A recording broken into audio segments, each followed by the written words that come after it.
Additions, right, Arab?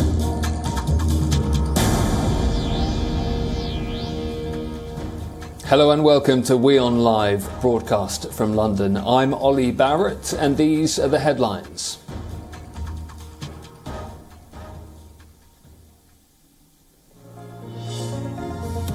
Turkish President Erdogan says neither the US nor Russia plan to use nuclear weapons after a meeting of their respective spy chiefs.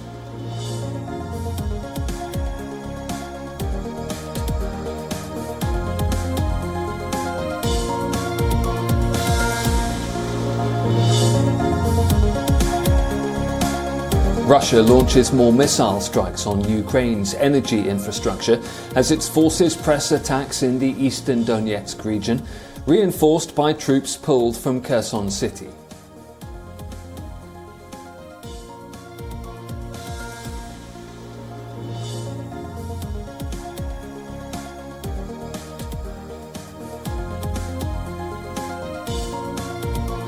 French President Emmanuel Macron says an offer to cooperate with Australia on submarines still stands after a row over a cancelled contract last year threatened to torpedo ties.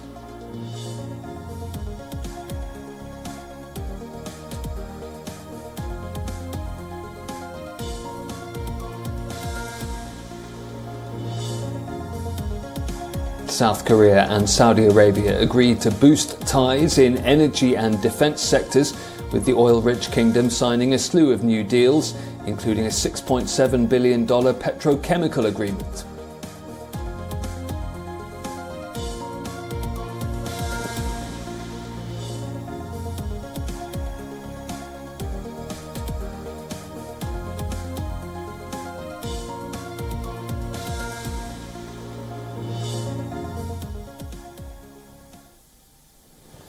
Let's go straight to the House of Commons, where Chancellor Jeremy Hunt is presenting an autumn statement. To tackle the cost of living crisis and rebuild our economy. Our priorities are stability, growth and public services. We also protect the vulnerable, because to be British is to be compassionate, and this is a compassionate We are not alone in facing these problems, but today we respond to an international crisis with British values. We are honest about the challenges and we are fair in our solutions.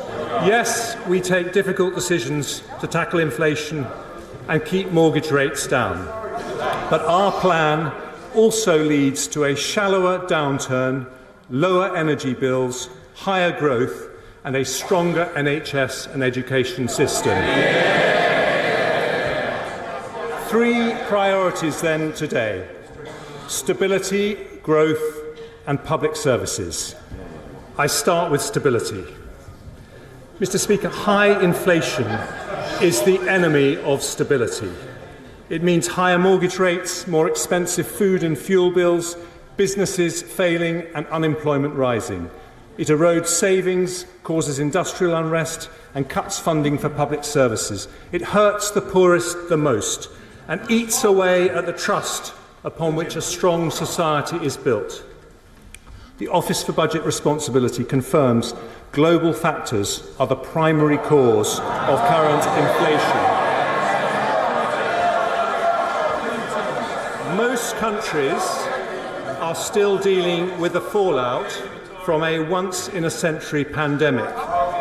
The furlough scheme, the vaccine rollout and the response of the NHS did our country proud,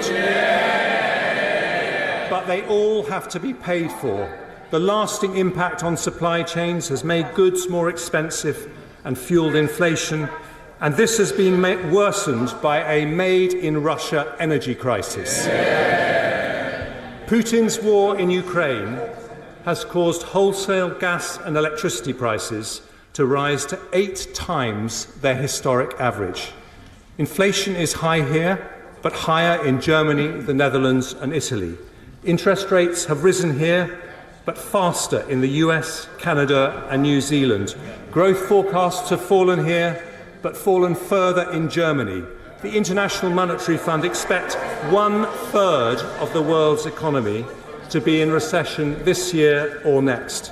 So the Bank of England, which has done an outstanding job since its independence, now has my wholehearted support in its mission to defeat inflation, and I today confirm we will not change its remit. But we need fiscal and monetary policy to work together, and that means the government and the bank working in lockstep.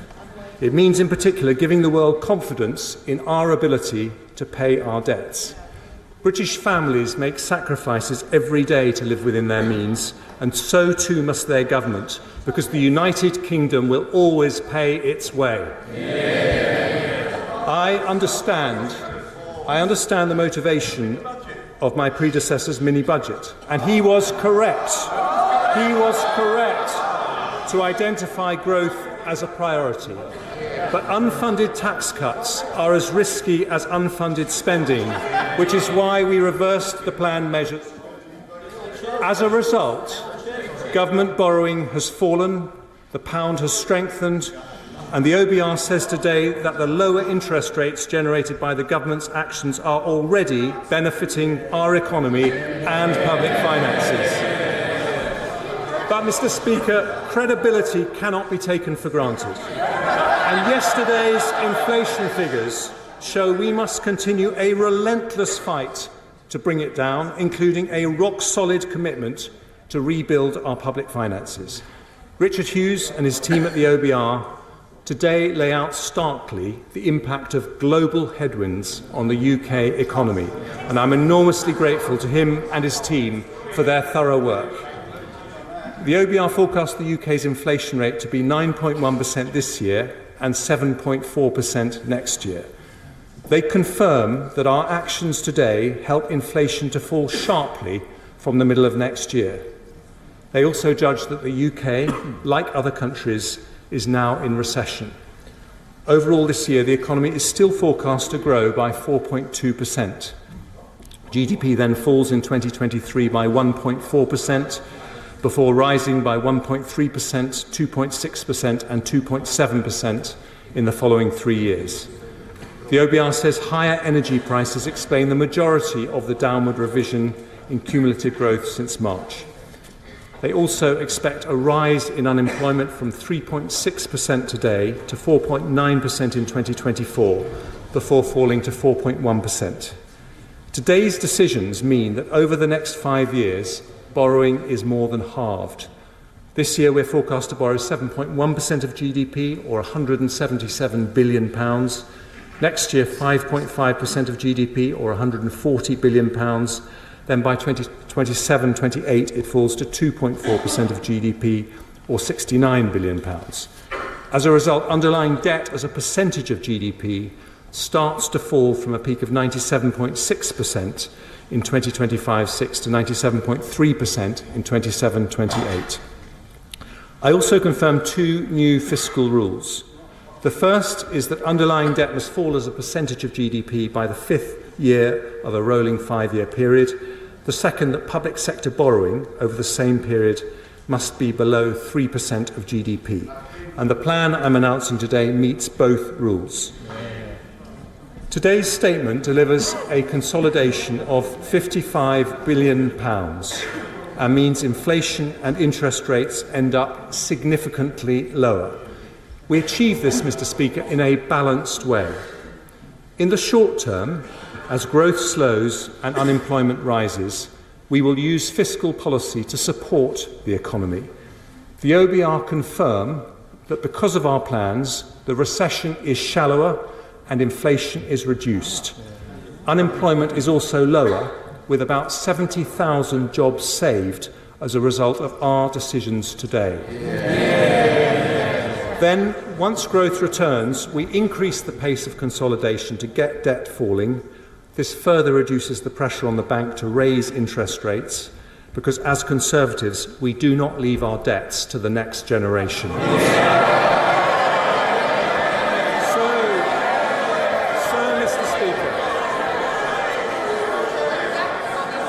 So, Mr. Speaker, this is a balanced path to stability, tackling inflation to reduce the cost of living and protect pensioners' savings whilst supporting the economy on a path to growth.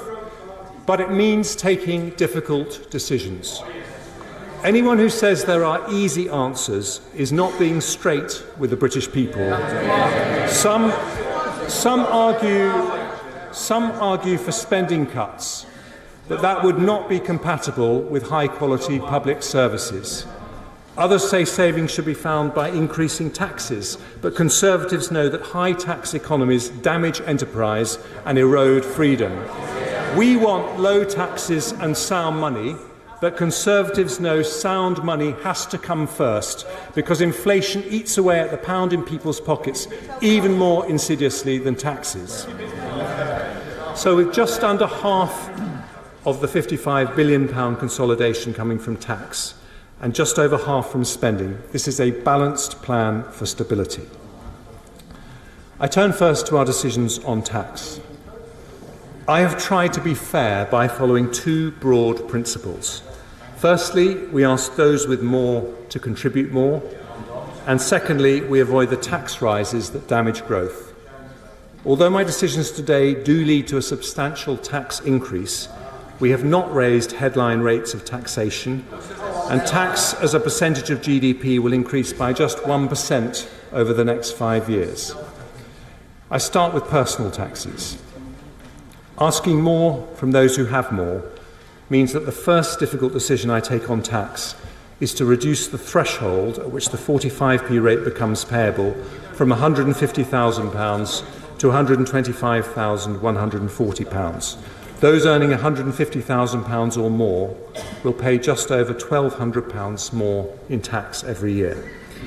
We're also taking difficult decisions on tax-free allowances. I'm maintaining at current levels the income tax personal allowance, higher rate threshold, main national insurance thresholds and the inheritance tax thresholds for a further 2 years, taking us to April 2028. Even after that, we'll still have the most generous set of tax-free allowances of any G7 country. I'm also reforming allowances on unearned income. The dividend allowance will be cut from £2,000 to £1,000 next year and then to £500 from April 24. The annual exempt amount for capital gains tax will be cut from £12,300 to £6,000 next year and then £3,000 from April 24. These changes still leave us with more generous allowances than countries like Germany, Ireland, France and Canada.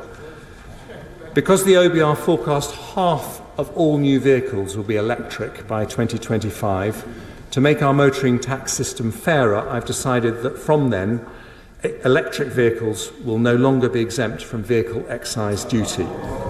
Company car tax rates will remain lower for electric vehicles, and I've listened to industry bodies and will limit rate increases to 1 percentage point a year for 3 years from 2025.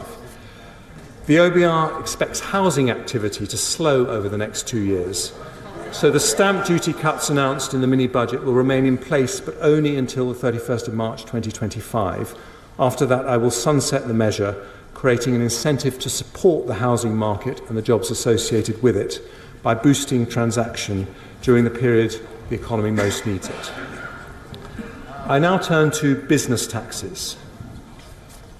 While I've decided to freeze the employer's NICS threshold until April 2028, we will retain the employment allowance at its new higher level of £5,000. This means 40% of all businesses will pay no NICS at all.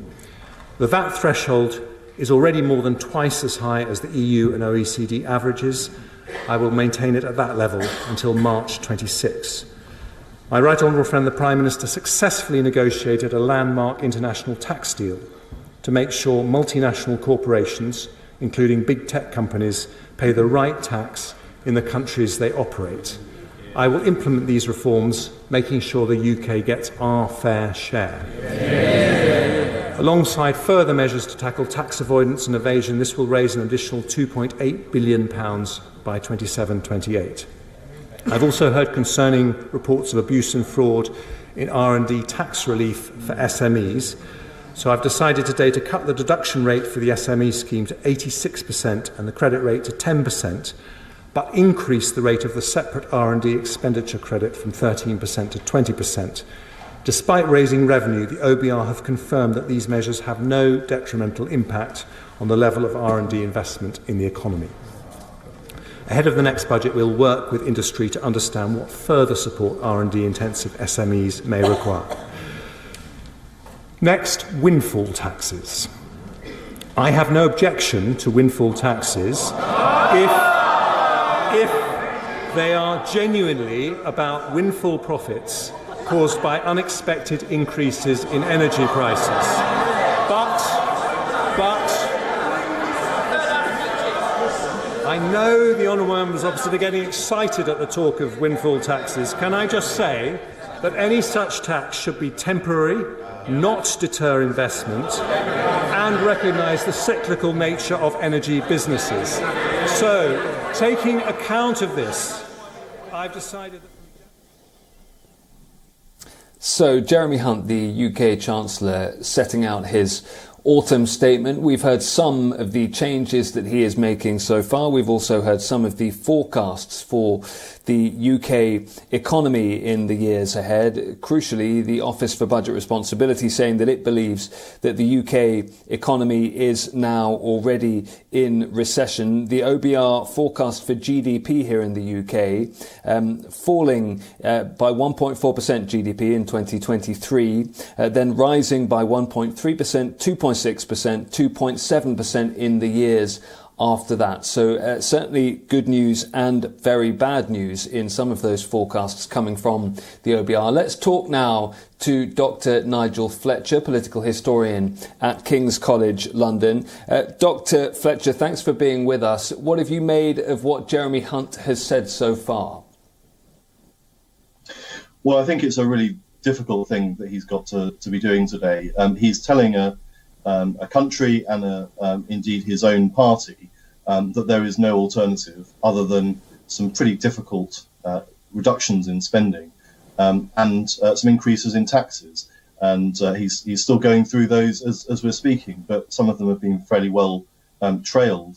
A lot of these things are the diametric opposite of what we heard from Liz Truss and Kwasi Kwarteng. So whilst this would be a very difficult budget for any chancellor to have to deliver, doing so just a matter of weeks after his predecessor had stood up and argued that lowering taxes was the right thing to do at this time and to increase borrowing. It is an extraordinary spectacle, really. We are seeing sort of the opposite end of the spectrum, really, from Jeremy Hunt today. Credibility cannot be taken for granted, he said, and the Labour benches across from him laughed and jeered at that point. Politically, looking ahead, is there any sense that the Conservative government is trying to front-load some of these difficult decisions to get them out of the way so that it can recover before the next election, or is the opposite happening? Well, in some ways, I think the opposite is happening. There's some indications, although we haven't quite yet heard the section on public spending, but there was some indication in the briefing beforehand that a lot of those reductions will be postponed until after the next general election, that the indications will be set out and the assumptions in the numbers will suggest that spending will decline in future years. But in a sense, it's the opposite of front-loading it. It's actually saying that we will be doing these things in a few years' time. Of course, cynically, you might look at that and think that the Conservatives on current projections would not be in government at that time. So that's potentially quite worrying for Labour if you're looking at those projections coming in a few years' time. But whichever way you look at it, I think there's going to be some very difficult years ahead, even without those spending reductions kicking in the next few years. There certainly is not money available for the many pressures. And don't forget, we've got record inflation. And of course, that leads to increased demands for increased wages in the public sector. So there's a lot of demands on the public purse. And as we're hearing from Jeremy Hunt today, they simply don't have the resources to meet those, which is going to cause a lot of political problems. And explain why, Dr. Fletcher, Jeremy Hunt sounded so at pains to stress his support for the Bank of England.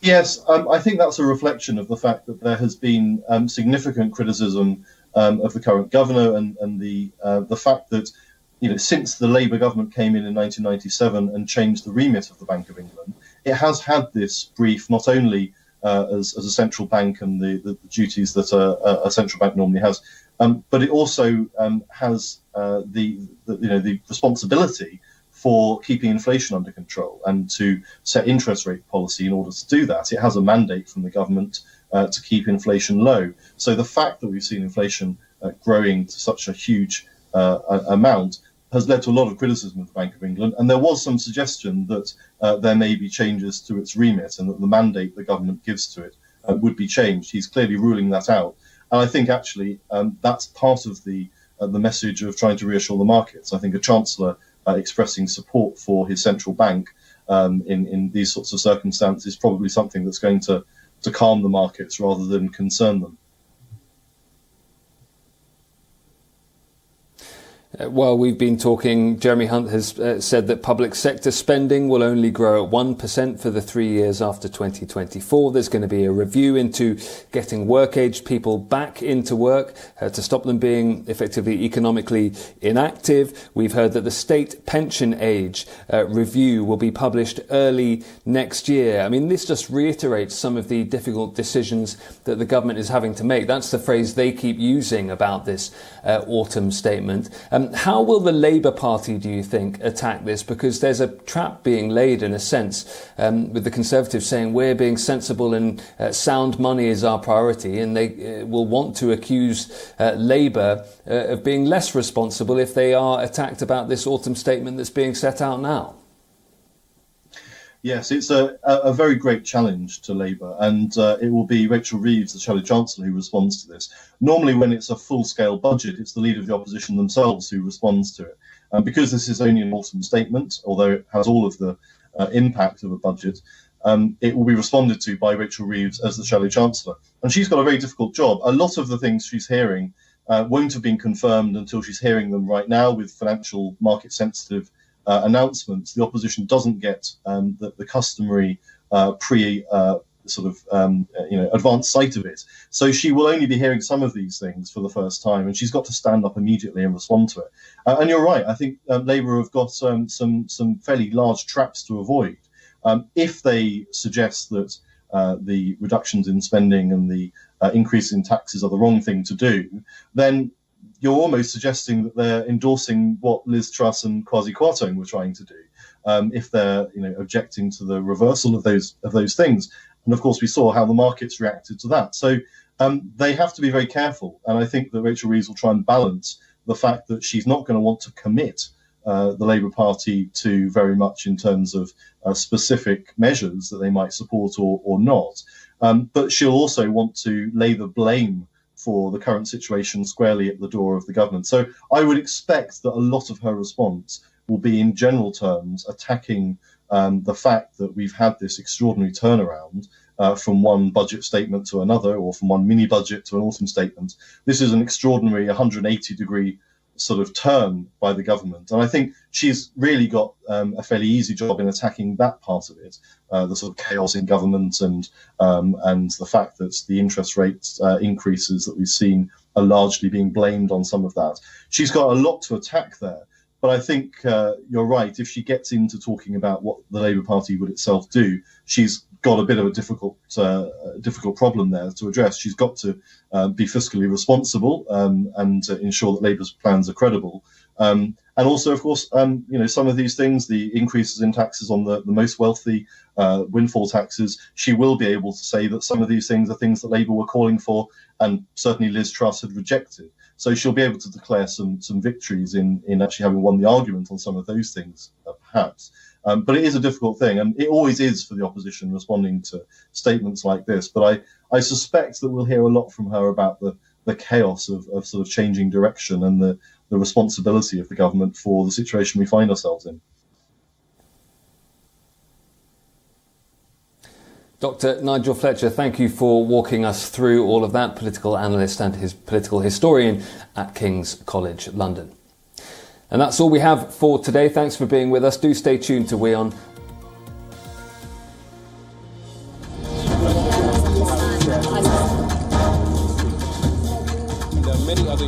This is right, Arab.